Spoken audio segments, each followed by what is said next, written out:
tous! On se retrouve aujourd'hui pour une nouvelle vidéo.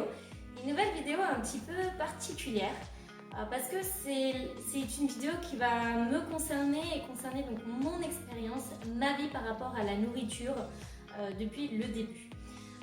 Je vais donc me livrer dans cette vidéo pour vous, pour tout vous expliquer. Je vous laisse déjà vous abonner à cette chaîne si ce n'est pas encore fait et à mettre un petit pouce bleu à cette vidéo qui du coup va durer un peu plus longtemps que les autres. Donc surtout, prenez votre temps pour la regarder, posez-vous, ayez un peu de temps devant vous pour pouvoir regarder cette vidéo tranquillement. Alors comme c'est une vidéo un petit peu particulière, vous inquiétez pas si je regarde un petit peu aussi sur le côté, mais je me suis simplement noté en fait toutes les étapes qui sont importantes dans mon expérience pour pouvoir rien oublier et y aller vraiment de façon... Alors déjà je tenais à vous dire que cette vidéo c'est mon expérience en fait. C'est vraiment ma vie, mon expérience et on est tous différents, on a tous des besoins différents en termes d'alimentation. Pour ça du coup je vous laisse remplir le sondage qu'il y a en barre de description si vous souhaitez qu'on puisse ensemble définir un bilan personnel. Au final, en fait, je me rends compte que tout au cours de ma vie, j'ai simplement suivi les conseils que je vous donne dans la vidéo, les moyens simples de transformer le rééquilibrage alimentaire en succès. Si ce n'est pas encore fait, je vous laisse aller la voir, je vous la mets juste ici pour que vous ayez accès plus rapidement. Donc, je vais commencer par le commencement. Il y a 32 ans, je suis née et on va dire que les premières années de ma vie, ce n'est pour dire la première année de ma vie, apparemment, du moins, parce que je ne me rappelle pas, tout se passait plutôt bien. C'est à partir vraiment de l'âge de 1 an, voire 2 ans, que ça a commencé à être compliqué, mon rapport avec la nourriture, sans vraiment que je comprenne aujourd'hui vraiment le pourquoi. Du coup aujourd'hui je suis plus vraiment dans le chercher le pourquoi parce que je pense que pour moi en tout cas il n'y a plus d'intérêt particulier. Par contre j'ai développé très rapidement ce qui pourrait s'apparenter je pense à des TCA. Donc les TCA c'est des troubles du comportement alimentaire, je vais très certainement en reparler tout au long de la vidéo, donc j'emploierai simplement le mot TCA pour aller un peu plus vite. Mais voilà, je rencontre déjà des gros problèmes par rapport à l'alimentation où je suis très difficile. Ce n'est pas mes parents qui vont vous dire le contraire, je pense. Ils se sont arrachés les cheveux pendant des années parce que ça a duré très longtemps. Bien que les médecins disent et disaient très souvent aussi à ma mère, oui, mais avec l'âge, ça va aller mieux. Concrètement, c'est jamais vraiment allé mieux, si ce n'est pour dire que ça a vraiment empiré. Pour établir un petit peu le contexte, à partir de mes 1 an, 2 ans, après donc j'allais à l'école, j'ai jamais mangé à la cantine jusqu'à ce que je rentre au collège parce que j'habitais dans une petite campagne, donc l'école était juste à côté. Du coup, je rentrais tous les midis pour manger, pour manger à la maison. Et à côté de ça, en fait, on n'allait jamais au fast-food ou au restaurant avec mes parents. On mangeait vraiment principalement à 99% du temps à la maison. On faisait peut-être un fast-food dans l'année au moment de partir en vacances l'été, mais voilà, clairement on n'allait jamais au fast-food ou au restaurant. De toute façon, je pense que mes parents n'y allaient pas aussi à cause de moi, entre guillemets, parce que j'étais tellement difficile que c'était clairement pas possible pour moi d'aller au restaurant, parce que sinon j'aurais rien mangé tout simplement. Ça peut paraître un peu fou, oui, parce qu'aujourd'hui au restaurant, après il y a 32 ans en arrière, honnêtement, les fast-food et les restaurants ne sont pas non plus comme aujourd'hui. Il n'y avait pas forcément autant de choses, ils ne proposaient pas forcément déjà autant de choix dans les produits. Par rapport au sport et à l'activité physique, depuis que j'ai 3 ou 4 ans, j'ai toujours fait de la danse. Et puis on faisait du sport aussi à l'école dès la maternelle. Donc je suis pas une grande sportive, par contre j'ai toujours été plus ou moins active. Depuis que je suis petite, quand je dis que j'ai des TCA, c'est que vraiment je ne mangeais rien, c'est-à-dire que, comme peut-être beaucoup d'enfants, mais je mangeais aucun légume, mais quand je dis aucun légume, c'est aucun légume, très peu de fruits, Je me nourrissais principalement de féculents comme les pâtes, déjà, même pas trop forcément le riz, mais vraiment principalement les pâtes. Et puis vraiment ce qui caractérisait en tout cas quand j'étais vraiment petite, c'est qu'à une période donnée, en tout cas, je consommais énormément de céréales. Donc les céréales qu'on trouve dans le commerce, hein, les boîtes là que vous avez pour le petit déjeuner, qui sont censées vous donner l'apport nécessaire pour votre journée, rempli de sucre bien sûr. Mais voilà, j'ai été clairement passé un moment, si je me rappelle bien, dans mes lointains souvenirs, je mangeais matin, midi, soir un bol de céréales avec du lait. En fait. Et ça, c'était mon alimentation de la journée. Je mangeais rien d'autre à côté et voilà, c'était ça, c'était récurrent en fait, c'était tous les jours. Et ça a duré très longtemps. Ça a duré en tout cas des mois. Ensuite, voilà, parfois, moi en tout cas quand j'étais plus petite, clairement un repas par jour me suffisait largement, donc je pouvais, si je mangeais par exemple un bon repas, un bon plat de pâtes ou un bon steak frites, et voilà, j'étais remplie pour 3 jours et clairement les jours d'après je mangeais pas grand chose, pour pas dire que parfois je mangeais rien. Donc voilà, ce qui a inquiété forcément un petit peu mes parents à un moment donné. Après bon, ils se sont très vite aperçus que à côté de ça, clairement, hein, j'ai jamais fait de malaise, j'ai jamais été malade, j'ai jamais été quoi. Donc bon, à un moment donné, ils ont un petit peu lâché l'affaire par rapport à l'alimentation en se disant ça passera. Je suis rentrée au collège, donc à l'âge de 9-10 ans, je sais plus trop exactement à quel âge on rentre au collège. Et là, j'ai commencé à manger à la cantine et là, ça a commencé à être l'angoisse totale pour moi. L'angoisse, je pense, s'est transformée du fait que tous les jours, en rentrant de l'école, je rentrais chez moi, je vomissais. Donc je n'ai jamais fait d'anorexie. Je n'ai jamais été anorexique ou boulimique. Mais je pense vraiment que ça, c'était lié à l'angoisse de la cantine, le fait que la cantine, c'est quand même une alimentation différente que j'avais chez moi, parce que j'ai pendant 10 ans toujours mangé chez moi. Donc là, ça changeait, c'était peut-être trop gras ou trop sucré, trop salé, je sais pas trop exactement. Aujourd'hui, j'arrive pas non plus à trop dire, à expliquer le pourquoi du comment, mais en tout cas, tous les jours en rentrant de l'école, je vomissais, alors que par exemple, le week-end que je mangeais à la maison, j'ai jamais vomi.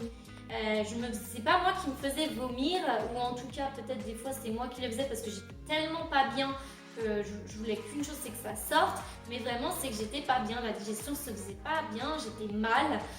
Donc clairement toute ma scolarité du collège, les après-midi en tout cas, était compliquée parce que j'étais vraiment pas bien et souvent je me retrouvais à l'infirmerie ou alors je devais rentrer à la maison parce que j'étais vraiment pas bien. Concernant le reste, rien n'a vraiment évolué au collège. Alors peut-être qu'avec le collège, le fait que je mangeais à la cantine et que du coup on me forçait aussi à la cantine à prendre au moins un plat, alors que des fois, parfois j'avais pas envie, tout simplement parce que la plupart du temps je n'aimais pas ce que la cantine proposait.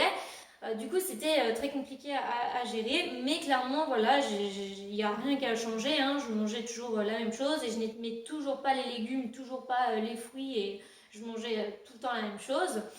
Puis après, je suis rentrée au lycée, donc là, j'ai continué à aller à la cantine. Ce qui a, dès que ça a trait à la nourriture, ça a toujours été un stress pour moi en fait. Ça a toujours été quelque chose, dès que je savais qu'on allait manger à droite, à gauche ou quoi, c'était un stress. Et même encore, je vais dire jusqu'à quelques années en arrière, aller manger chez quelqu'un, c'était un stress. Aller au restaurant, c'était un stress. D'ailleurs, c'est pour ça que, mis à part certainement ma meilleure amie, je n'allais manger chez personne en fait. Parce que je peux pas. Parce que si c'est pas moi qui cuisine, parce que si je ne sais pas exactement ce que je mange, je peux pas. C'était un blocage et donc c'était juste pas possible. C'était vraiment un gros stress. Donc, je pense que c'était vraiment une forme de TCA, de sucré. Donc voilà, je ne l'ai pas dit avant parce que voilà, j'ai dit que je mangeais beaucoup de céréales. Mais clairement, toutes ces années-là, jusqu'à des années lycée et même après, comme on le verra, je me nourrissais exclusivement, pour pas dire aux 3/4 de ma journée, sur tout ce qui est sucré. Des gâteaux, des bonbons, voilà, tout ce genre de choses. Je suis ce qu'on dit une accro au sucre, une addict au sucre, et ça, au mois de septembre, j'intégrais une entreprise de fast-food, certainement la plus connue en France, pour ne pas la citer. On travaille en coupé, c'est-à-dire qu'on travaille midi et soir. J'étais loin de chez moi, enfin de chez mes parents du coup, j'ai donc dû déménager. Et en fait, clairement, j'avais pas le temps, j'avais pas forcément non plus envie de prendre le temps. Du coup, je mangeais par facilité, vraiment dans mon entreprise, puisqu'on avait cet avantage-là de pouvoir manger sur place. Et du coup, c'était tous les jours. Je travaillais 5 jours par semaine, donc c'était 5 jours par semaine fast-food et parfois même 2 fois par jour. Tout dépendait de mes horaires et de comment je pouvais organiser ma journée, mais clairement, pendant 2 ans et demi, ça a été 5 fois par semaine du fast-food et parfois même 2 fois par jour. Et ça jusqu'à la fin. Jusqu'à ce que dans ces 2 ans et demi, j'ai des problèmes de santé forcément qui arrivent, puisque moi qui ne mangeais jamais au fast-food, jamais, ou très rarement forcément après quand j'ai eu mes 17-18 ans où on sortait un petit peu avec les amis. Mais franchement, c'était quand même assez rare. Donc moi qui ne mangeais jamais au fast-food et qui mangeais très rarement à l'extérieur, je me suis retrouvée à limite manger 5 fois par semaine du fast-food. Donc vous imaginez bien que du coup, mon corps n'a pas forcément apprécié. J'ai eu des problèmes d'estomac, énormes problèmes d'estomac récurrents tous les jours. C'est à peu près arrivé au moment où j'ai quitté l'entreprise et où je suis partie travailler ailleurs. Je travaillais beaucoup plus, mais du coup le rythme était différent et je pouvais de temps en temps en tout cas, je prenais un peu plus le temps de me faire à manger le midi puisque forcément on avait un rayon traiteur et donc une cuisine à disposition, donc c'était déjà un peu plus simple. Par contre, je rentrais très tard le soir et du coup, c'était très compliqué le soir de pouvoir manger. Et justement, ça a été là où j'ai perdu aussi du poids parce qu'au final, je travaillais beaucoup et en plus de ça, j'avais pas forcément le temps de préparer à manger. Souvent, le soir, je mangeais pas et voilà. Et je dis pas que c'est ce qu'il faut faire, mais en tout cas, pour moi qui sortais de quasiment 2 ans et demi de fast-food, arrêter les fast-food du jour au lendemain, plus le fait de manger beaucoup moins, forcément j'ai quand même perdu du poids. Les problèmes de santé ne sont pourtant pas forcément partis. Ils sont peut-être partis un petit moment, le temps que justement mon corps s'adapte, le fait que je mange plus de fast-food. Par contre, ils sont très vite revenus parce que j'avais aussi un taux de stress par contre qui a vraiment augmenté exponentiellement, pendant ce temps-là, lié au travail et lié aussi à du personnel. Parce que c'est pendant cette période, donc dans ce supermarché, je suis restée un peu plus de 2 ans. Et c'est à ce moment-là où je montais en fait mon dossier pour pouvoir repartir vivre au Canada. Clairement, ça a été un énorme stress et tous ceux qui regardent cette vidéo et qui sont dans ce cas-là savent de quoi je parle. Et encore, je m'estime chanceuse parce que du coup, ça a été quand même beaucoup plus simple que ce qui peut l'être aujourd'hui pour pouvoir faire les démarches. Mais clairement, j'ai monté le dossier pour 2 personnes, donc clairement, c'était énormément de stress. Je ne vais pas m'étaler sur le sujet, mais voilà. Donc les problèmes étaient là et je pense encore pire que quand je travaillais dans le fast-food. Les maux d'estomac et les maux de ventre, tout ce qui se passait en tout cas à ce niveau-là, c'était vraiment de pire en pire. J'étais pliée en deux et c'était plus possible quoi qu'il arrive. C'était, je pense, le moment de partir. Le moment de s'évader, il y avait trop de choses et il fallait que je parte. Du coup, en septembre 2013, nous voilà partis vivre une expérience absolument incroyable qui est de partir vivre à l'étranger et plus particulièrement pour moi au Canada. Ça a été juste exceptionnel et vraiment, juste pour faire une petite parenthèse là-dessus, si vous avez l'occasion de pouvoir partir à l'étranger, faites-le, c'est juste incroyable. Pour en venir à cette expérience du Canada, forcément vous imaginez bien qu'au Canada, c'était compliqué par rapport à la nourriture. Pourquoi? Parce que déjà on arrive dans un pays qu'on ne connaît pas, parce que moi-même par exemple je suis partie vivre au Canada mais je n'y avais jamais mis les pieds, pardon, on va y arriver. Du coup on découvre et puis on se dit oh tiens ça a l'air sympa, ça a l'air sympa.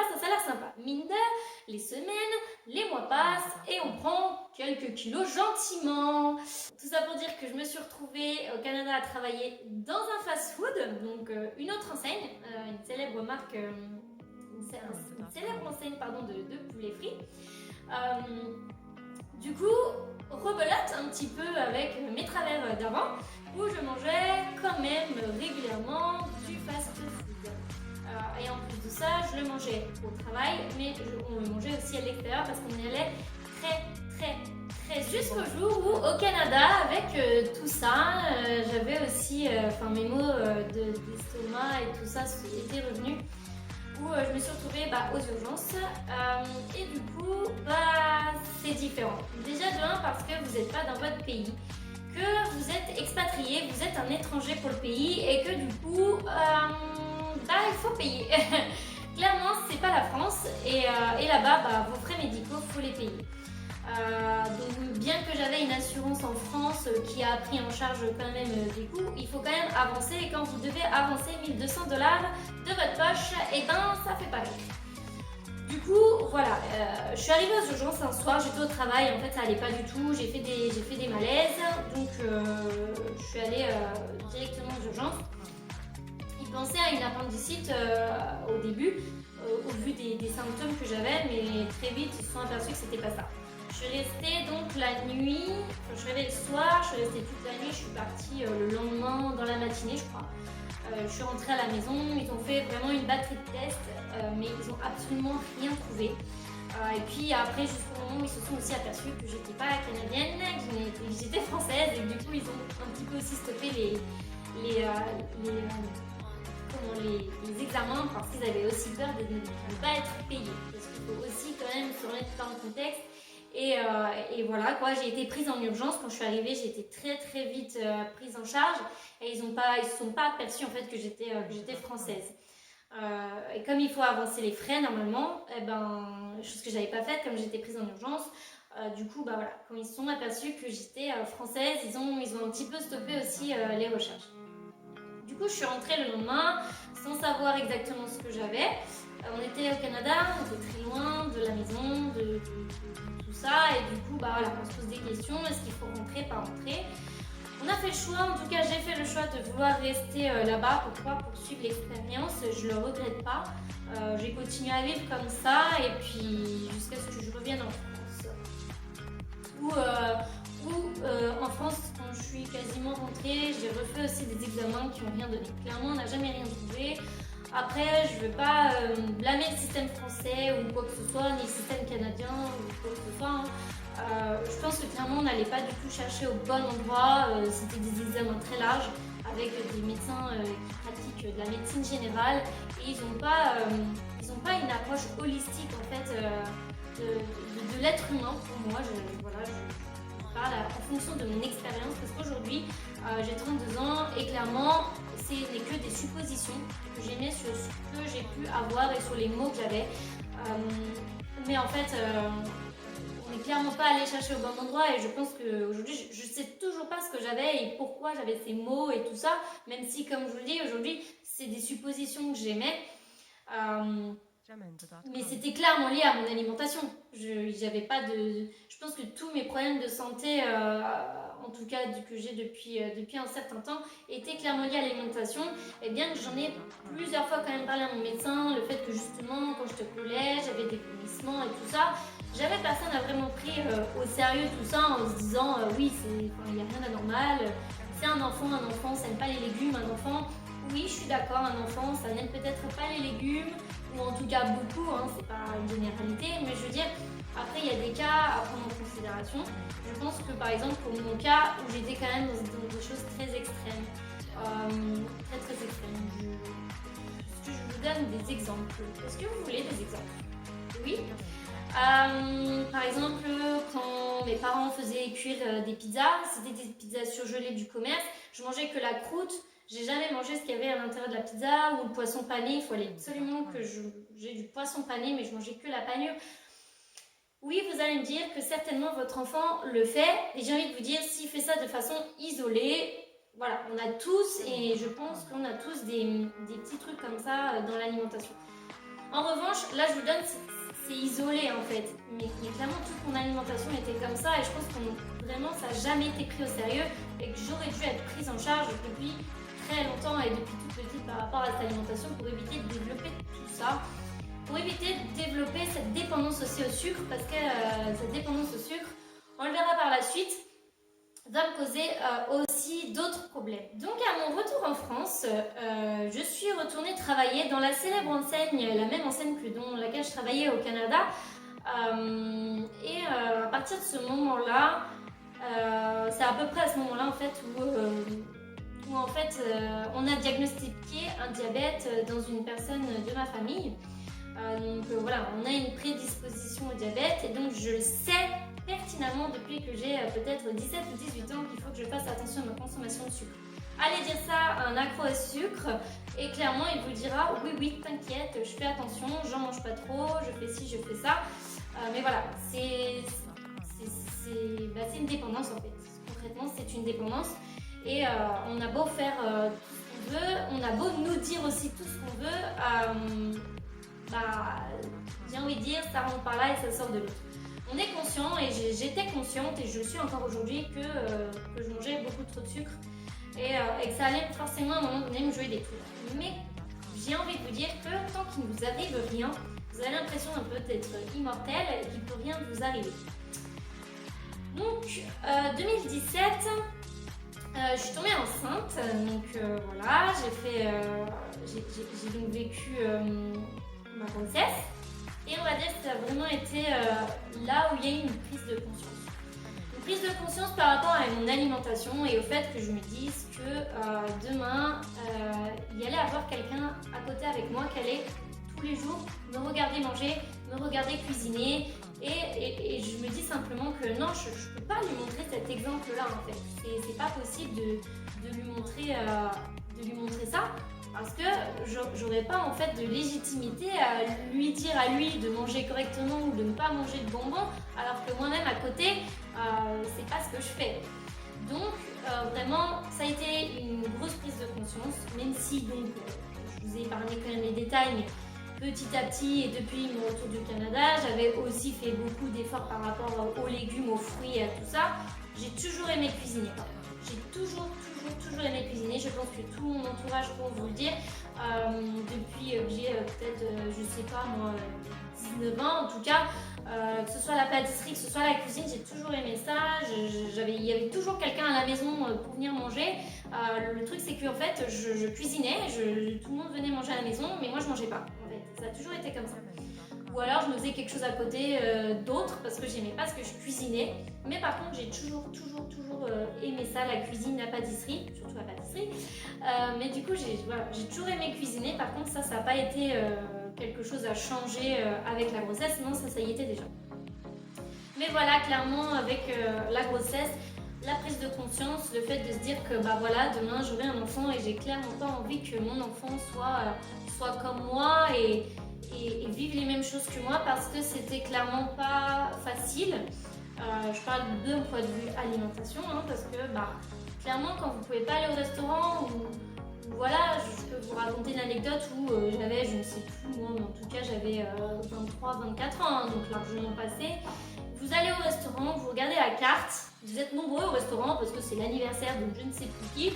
Vous êtes au moins 15 au restaurant, que vous regardez tout le monde qui a choisi, et puis vous regardez la carte, et là vous voyez qu'il n'y a clairement rien que vous aimez, et quand je dis rien, c'est rien, et qu'on vous refuse du coup un steak frites, un simple steak frites du menu enfant parce que vous n'êtes plus un enfant. Voilà quoi, vous êtes là, vous êtes 15 à table, tout le monde mange et vous regardez les autres manger. Ah si, j'ai oublié, vous pouvez manger du pain, donc on mange du pain, on boit de l'eau, c'est cool, ça cale au moins. Clairement, vous profitez pas du moment en fait. Vous profitez pas de l'anniversaire d'un tel ou de la fête ou de quoi que ce soit en fait. Vous profitez pas. Parce qu'en fait, vous êtes tapé la honte déjà de un avec le serveur et ça m'arrivait très régulièrement pour pas dire que ça m'arrive à chaque fois que je vais au restaurant, même encore aujourd'hui d'ailleurs. Mais bon, ça ne tue pas, donc il n'y a pas de souci. Heureusement, sinon je serais plus là. Mais voilà, en fait, c'est très compliqué par rapport à ça et on s'en rend pas compte. Je pense que pour les personnes qui sont autour, vraiment, personne ne se rendait compte de tout ça. Mais c'était très compliqué à gérer. Du coup, après tout ça, donc j'ai accouché au mois de mars 2018. Donc voilà, toute la prise de conscience, tout ça. J'ai eu de la chance de ne pas faire de diabète gestationnel pendant ma grossesse, tout s'est très bien passé. En revanche, en octobre 2019, j'ai eu plusieurs épisodes en fait, de malaise. Vraiment, je faisais des malaises très régulièrement. Très régulièrement. Il m'a fallu quand même quelques semaines pour vraiment contextualiser le malaise. Pourquoi, comment. Et en fait, j'ai pris rendez-vous chez mon médecin. Et en fait, le diagnostic est tombé. J'ai donc une hypoglycémie fonctionnelle. En soi, c'est la version la plus basique de l'hypoglycémie, la moins grave. Parce que vous avez 3 types d'hypoglycémie. Donc moi, j'ai l'hypoglycémie fonctionnelle. Donc c'est-à-dire vraiment la moins grave. Qu'est-ce qu'une hypoglycémie fonctionnelle? En fait, c'est le fait de...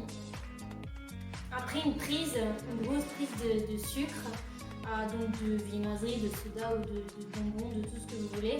En fait, on a un très fort pic en fait, glycémique qui se fait dans le corps. Et en fait, à peu près 15 à 20 minutes après cette prise de sucre, en fait, le taux de sucre descend tellement brusquement qu'en fait, votre corps ne régule pas ça en fait. Normalement, votre corps il est censé réguler cette chute glycémique. Or, dans mon cas, il ne le régule plus et du coup, je fais des malaises. C'est comme si en fait, j'étais en hypoglycémie, donc je fais des malaises. Donc aujourd'hui, je sais qu'il m'arrive encore de faire des malaises, même si ma consommation de sucre a beaucoup diminué. Forcément, même si je prends un petit peu de choses sucrées ou alors trop régulièrement, derrière je vais faire des malaises. Donc voilà, en fait, c'est juste que en fait, les hypoglycémies fonctionnelles peuvent révéler, en fait, pourraient révéler juste un terrain, en fait, un diabète de type 2. Donc en fait, il était clairement indispensable pour moi de changer et de revoir toute mon alimentation. Et surtout en fait mon addiction au sucre, puisque c'est surtout celle-là qui du coup m'a causé ça.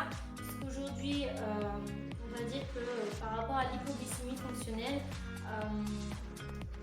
les causes en fait sont pas encore forcément bien claires pour tout le monde, mais il semblerait que vraisemblablement quand on fait des hypoglycémies fonctionnelles, c'est que auparavant, en tout cas, on a habitué notre corps à manger beaucoup de sucre et que du coup, à un moment donné, il n'arrive plus à réguler et à prendre toute cette arrivée de sucre.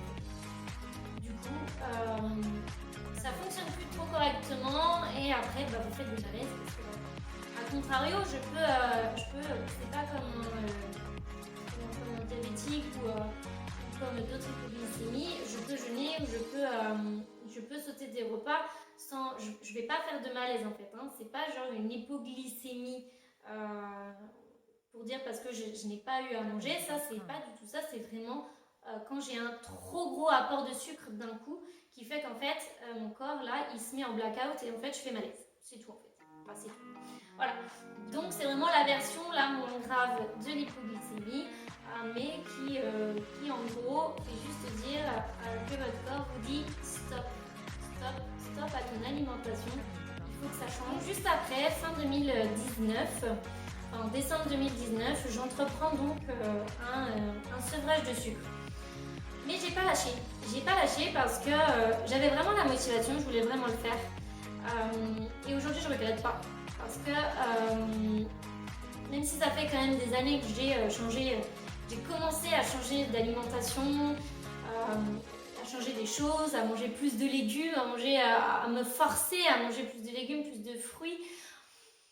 Aujourd'hui, je suis dans un bien-être qui n'a tellement rien à voir avec avant que je ne reviendrai jamais en arrière. Jamais. J'ai plus mal au ventre, j'ai plus de maux d'estomac, ici, là, ça va beaucoup mieux. Il n'y a plus tout ça. Il n'y a plus. Et en fait, c'est juste magique, entre guillemets, parce que quand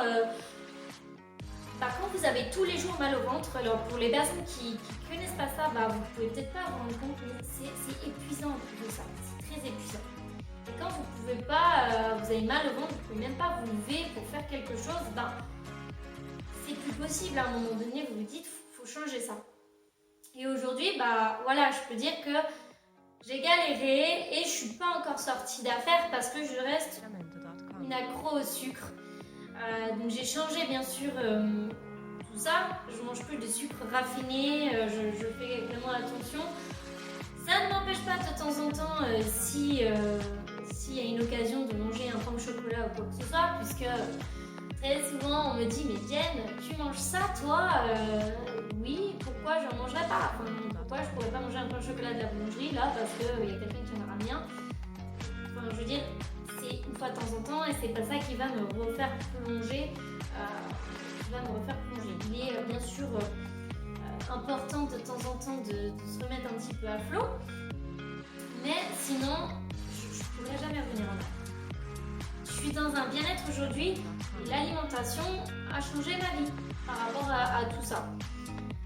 Donc voilà, c'était long, je pense que c'est une vidéo qui est longue, j'espère vraiment que vous allez la regarder jusqu'au bout.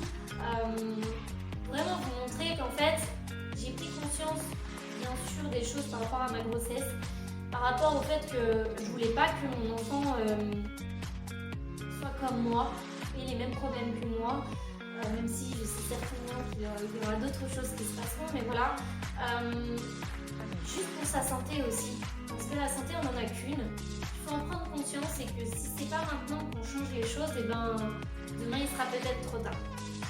Et certainement qu'aujourd'hui, je ne sais pas si c'est peut-être déjà trop tard, mais en tout cas, je ne reviendrai pas en arrière parce que de toute façon, les problèmes de santé, quand ils sont là et qu'ils commencent à s'installer, c'est clairement compliqué de faire des retours en arrière et ils vont faire que s'empirer. Donc aujourd'hui, je ne fais pas, bien sûr pas de retour en arrière par rapport à ça, mais aussi par rapport à tout le bien-être et santé. Je voulais aussi vous montrer avec cette vidéo que c'est pas parce qu'on change son alimentation, parce qu'on a du poids à perdre, parce qu'on n'a pas tous des objectifs de perte de poids, parce qu'on n'a pas tous des objectifs de prise de masse, de prise de poids, on n'a pas tous les mêmes objectifs, on n'est pas tous pareils dans son corps et peut-être qu'il y a des personnes qui acceptent très bien leur corps avec des rondeurs ou très bien leur corps en étant très mince. Chacun est comme il est et l'essentiel c'est de s'accepter dans son corps et d'être bien dans son corps. Ça c'est l'essentiel. Par contre, il ne faut pas dire quelqu'un il change d'alimentation parce qu'il veut perdre du poids ou non, aujourd'hui j'ai jamais fait de régime et j'ai eu la chance de quasiment, en tout cas j'ai jamais vraiment entrepris de régime quelconque. Alors oui, bien sûr j'ai eu des phases de régime entre guillemets, mais je veux dire voilà, j'ai jamais trop plongé dans ce genre par exemple tout ce qui est pilules, gélules, les patchs, les machins, tout ça j'ai jamais fait. Mais du coup j'ai jamais vraiment non plus trop de poids à perdre. Mais aujourd'hui si j'avais entrepris ce rééquilibrage alimentaire, alors qu'on m'a souvent dit tu fais un régime, non, le rééquilibrage alimentaire c'est pas un régime. La preuve c'est que j'avais pas forcément de poids à perdre. Alors oui, on a toujours 1 ou 2 kilos peut-être à perdre pour être mieux dans sa peau, mais voilà, c'est pas du vrai poids à perdre, 1 ou 2 kilos, j'appelle pas ça du poids à perdre. Voilà. Donc, non, aujourd'hui, c'est pas parce qu'on fait un rééquilibrage alimentaire ou qu'on veut changer son alimentation, qu'on veut faire attention, qu'on a du poids à perdre, on veut faire un régime, ou tout ça en fait. Faut arrêter de cataloguer les gens et arrêter de les faire entre guillemets culpabiliser, parce que je pense avoir un mental d'acier par rapport à plein de choses, par rapport à mon vécu, à ma vie. Et heureusement, parce que clairement tous les jours, et notamment quand vous êtes au travail et qu'ils voient certaines choses, parce que vous êtes tous les jours avec vos collègues de travail, qui veulent que vous changez les choses, et que du coup on vous dit que t'es au régime, non je suis pas au régime, mais bon au bout d'un moment, si ça leur plaisait de croire que j'étais au régime, je les laisse croire que je suis au régime, moi c'est pas mon problème. Derrière je sais pourquoi je le fais moi en fait, et je le fais pas pour quelqu'un. Je le fais pas pour quelqu'un d'autre, je le fais juste pour moi, pour ma santé en fait. Parce que c'est ce qui m'apporte aujourd'hui, ma santé et mon bien-être. Ce que je veux c'est plus tout ça, je veux plus tout ça. Et je veux certainement pas aller aussi dans des problèmes de santé plus importants. Donc il faut changer les choses. Mais c'est le cas pour tout le monde parce qu'aujourd'hui, je vous dis ça aujourd'hui, et ça fait 1 an que j'ai découvert cette hypoglycémie fonctionnelle.